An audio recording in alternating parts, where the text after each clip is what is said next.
400 worth of their offspring down the path. So you're looking at almost 700 alligators total on property. Now what's landed these 300 over here is really just being an alligator.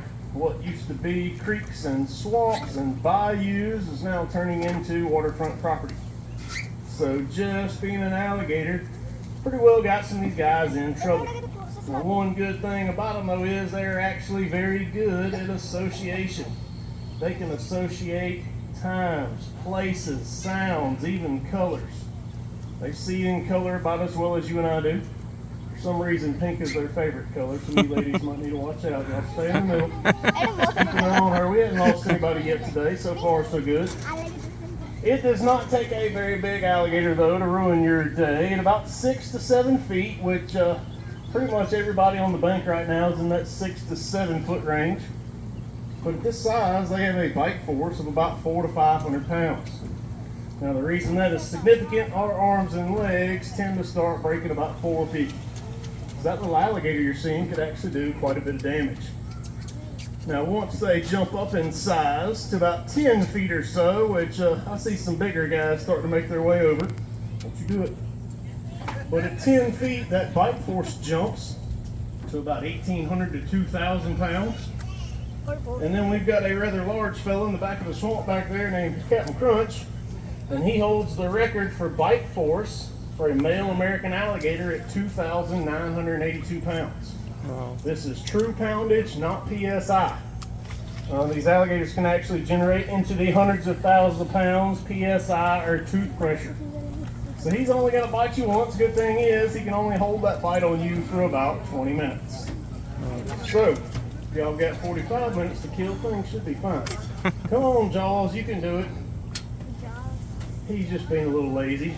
I don't know if you guys are noticing, we've actually got quite a few three-legged alligators up here today. Losing a limb to an alligator, not too big of a deal. They actually clot blood very fast, so they will not bleed to death. They also have an antibody in their blood called crocosylin, makes them highly resistant to infection. They've introduced things like HIV, staph, MRSA to alligator blood, and have no problem defending that off. I'm sure COVID's on the list now too. So pretty common to see a three-legged alligator. I've never seen a five-legged one. Doesn't mean they don't exist. All right, let's see. A couple big guys starting to swim over now.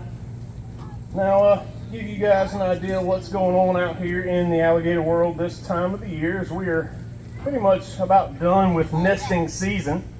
Our little baby alligators ought to be hatching out here any day.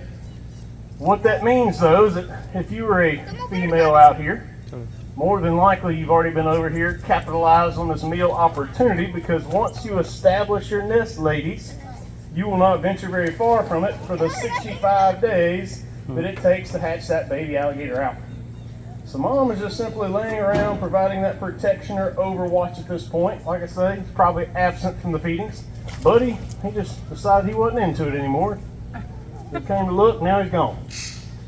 So if you're a pecking order fellow, which old buddy there's one, I thought we had another big guy hanging out over here, maybe he went on the bottom, but if you're a pecking order guy, you were chasing girls around for about 2 months out of the summer. That's usually about April and May is that breeding season. Now that that is over with, all those big guys are showing back up. If you're a non-pecking order fellow, which pretty much anything 12 feet or smaller, you're going to be a non-pecking order guy. You had nothing better to do all summer. The ladies did not pay you any attention, so you've just been over here eating, trying to become that big 12+ foot guy. So things pick up quite a bit after that breeding season is done with. Now, looking at these alligators, y'all are probably wondering which one's the boys, which one's the girls. Externally, they do look the same, so I can't really look at one and say, yeah, that one looks like a boy or that one kind of looks like a girl, because they are identical on the outside. There is, however, one major factor that we can use to determine males from females, and that is simply going to be size.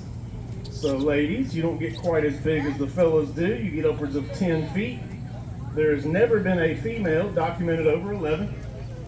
Fellas, you get up into about the 13-foot range, maxing at around 14. So if it's over 11 feet out here, I can pretty well guarantee it's going to be a male.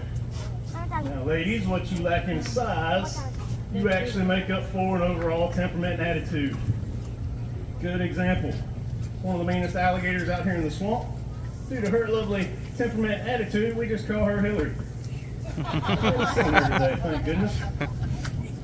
So y'all keep an eye on old Chili Dog. That was Chili Dog there. I gave that deer leg to. That deer did not make it across the highway as fast as it should have. What we call a slow deer. Chili Dog is here though, because he ate some lady's nice Jack Russell Terrier named Chili. We call him Chili Dog. Y'all watch him. He should smash that leg here in just a minute. At least we hope he will. Now, physically, these alligators cannot chew. So what he's going to have to do is just smash that leg up in a couple pieces, kind of like folding clothes before you put them in a suitcase. That leg will pretty well go down in its entirety. Inside of that alligator's stomach, there's enough hydrochloric acid produced that they can break down just about everything they would encounter out here. So we're talking bones, teeth, feathers. Nikes don't do so well, that's a long story. Get your shoes off before you throw them in, Mom. Now while we're talking about Chili Dog and eating, we'll use Chili Dog for an example. He's about a 12 and a half